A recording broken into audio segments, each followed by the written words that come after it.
Assalamualaikum warahmatullahi wabarakatuh.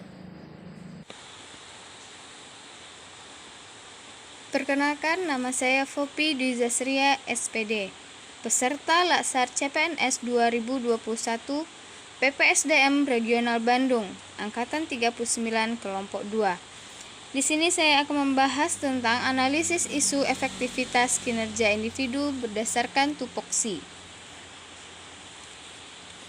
Yang pertama, kita identifikasi beberapa isu yang ditemukan di SDN 030 Baganjaya, Kecamatan Enok, Kabupaten Indragiri Hilir. Isu yang pertama, rendahnya minat belajar, motivasi, dan tanggung jawab siswa dalam mengerjakan tugas. Kedua, rendahnya prestasi akademik. Tiga, kurangnya perhatian dan pengawasan orang tua terhadap pembelajaran anak. 4. Kurangnya pemahaman akan pentingnya menuntut ilmu. 5. Kurangnya kedisiplinan siswa dalam mematuhi protokol kesehatan.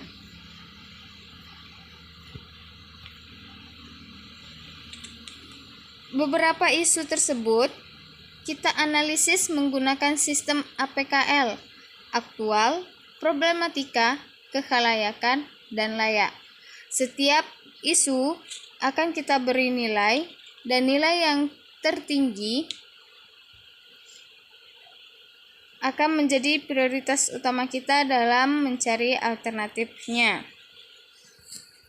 Dengan rentang nilai 1, tidak mendesak, nilai 2, kurang mendesak, nilai 3, cukup mendesak, nilai 4, mendesak, dan 5, sangat mendesak. Isu yang pertama, rendahnya minat belajar, motivasi, dan tanggung jawab siswa dalam mengerjakan tugas.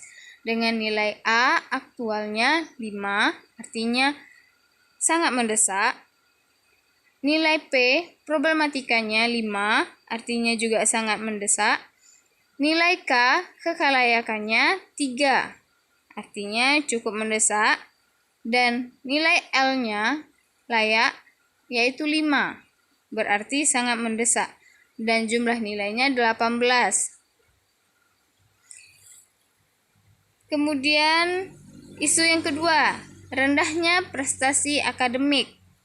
Dengan nilai A 4, P 4, K 2, dan L 3, jumlahnya 13. Isu yang ketiga, kurangnya perhatian dan pengawasan orang tua terhadap pembelajaran anak. Dengan nilai A 5, P 4, K 3, L 5, dan jumlahnya 17. Isu keempat, kurangnya pemahaman orang tua dan anak akan pentingnya menuntut ilmu. Dengan nilai A 3, P 4, K 1, L3, dan jumlah nilainya 11. Kelima, kurangnya kedisiplinan siswa dalam mematuhi protokol kesehatan. Dengan nilai A5, P5, K5, dan L4, jumlahnya 19. Dari kelima isu ini, kita urutkan atau kita beri peringkat. Peringkat yang pertama itulah isu yang harus kita cari alternatifnya. Isu yang pertama berada di peringkat kedua, isu yang kedua di peringkat 4, isu ketiga di peringkat 3, isu keempat berada di peringkat 5, dan isu kelima berada di peringkat pertama. Maka kita lanjut dengan analisis sistem USG, yaitu urgency, seriousness, dan growth. Dari analisis sebelumnya, maka di sistem USG kita ambil 3 peringkat utama isu yang nilainya tinggi, yaitu isu yang pertama yang berada di peringkat kedua, dan isu ketiga berada di peringkat ketiga, dan isu kelima berada di peringkat pertama. Jadi Kita akan fokus pada isu yang kelima. Dan isu tersebut kita masukkan ke dalam analisis Fishbone.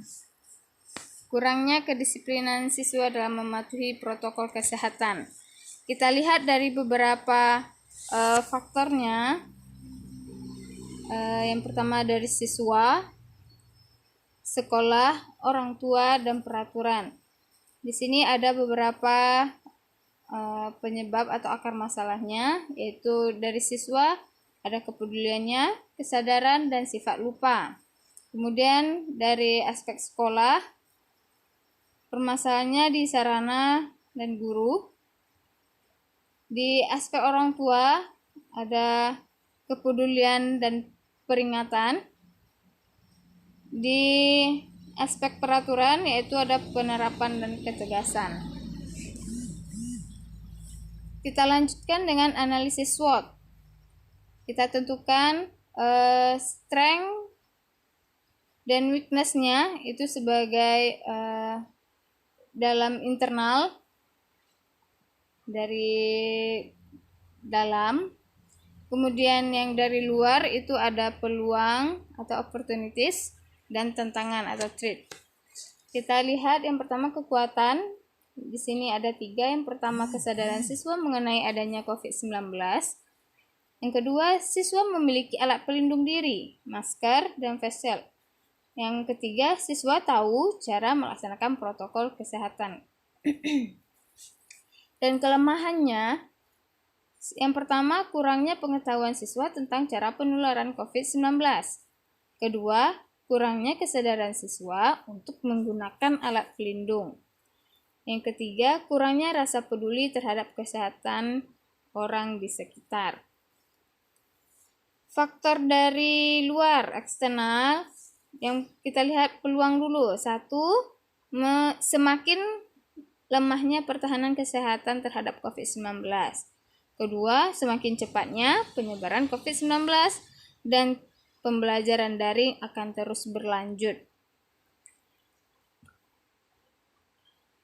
Tantangan atau threat. Yang pertama, sarana dan prasarana yang belum mencukupi. Kedua, sosialisasi harus kembali dilakukan. Ketiga, inovasi cara memberikan pemahaman yang lebih tentang COVID-19. Analisis SWOT yang kedua, kita hubungkan antara faktor internal dan eksternalnya. Dari kekuatan, kita hubungkan dengan peluang, kita cari strateginya. Dan antara kelemahan dan peluang juga kita cari strateginya. Antara kekuatan dan tantangan kita juga cari strateginya. Dan antara kelemahan dan tantangan juga kita cari strateginya. Yang pertama, strategi SO atau strength, kekuatan, dengan opportunities, peluang. Strategi yang didapat, yang pertama, menambahkan pengetahuan siswa tentang cara penularan COVID-19. Kedua, menginformasikan manfaat dan cara penggunaan alat pelindung yang dimiliki. Yang ketiga, menginformasikan dampak positif mematuhi protokol kesehatan. Terlanjut dengan strategi WO atau weakness, kelemahan, dengan opportunities, peluang.